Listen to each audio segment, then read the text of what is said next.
Magnet! Be the center of attention. Yeah! Demolition Master! Nice! Burnout Crash is a special game. Not only is it the only downloadable Burnout, meaning there is no physical copy for preservation, but sadly it's technically the last Burnout to date. Even if EA never returns to the Burnout franchise, at least they went out with a bang. It's all in its name. This little Burnout is all about crashing. Based on the main game's crash mode, you'll be running right into traffic, hoping to create as much destruction as possible. It sounds pretty simple enough, but it's actually pretty hard. See, each stage is a different intersection with different traffic patterns. So it becomes a mind game of self-control. You want to blow up everything, but to get the high score, you want to be tactical with your mayhem. You got 3 game modes. Road Trip, where you want to fill your crash meter up without having cars escape. If 5 cars go untouched, it's game over. There are even special vehicles and events that can spawn in to help you or to hurt you.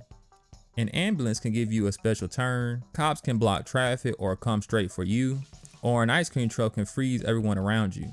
The goal, of course, is get to the super feature. These destroy everything in sight, giving you more points depending upon how many cars escaped. From tornadoes to tsunamis to even an alien spaceship, these over-the-top destructive events are the highlight of the game. Then you have Rush Hour mode. Rush Hour is 90 seconds of destruction.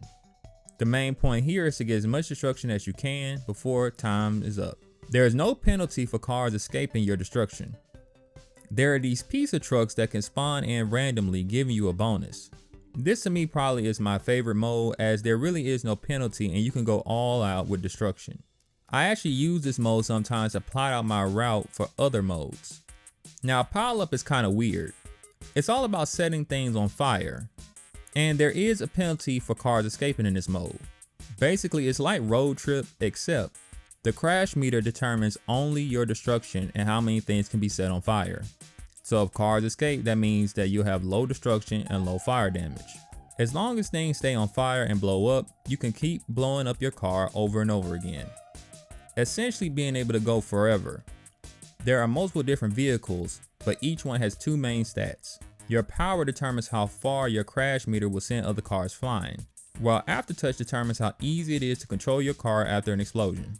One thing I noticed is that it's easier to come back to events and do them well depending upon which car you have. See, depending upon how the traffic looks, you might want a car that you have better Aftertouch with, while some smaller environments you want to go for more power. Overall, Burnout Crash is one of those fun arcade games that you could just play for hours. Although it is challenging, you won't be frustrated if you don't get the high score. Just seeing the colorful graphics and the wacky destruction is fun in itself.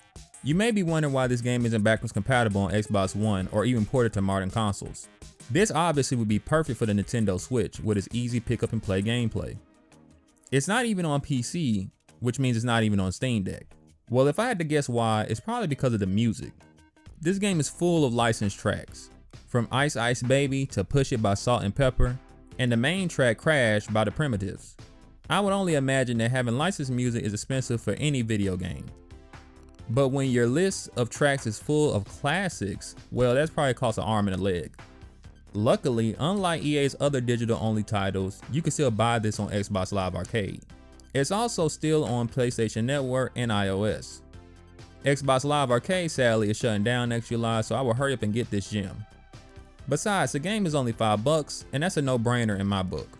This may just be the last Burnout game we ever get, but at least we can crash out one more time in Crash City.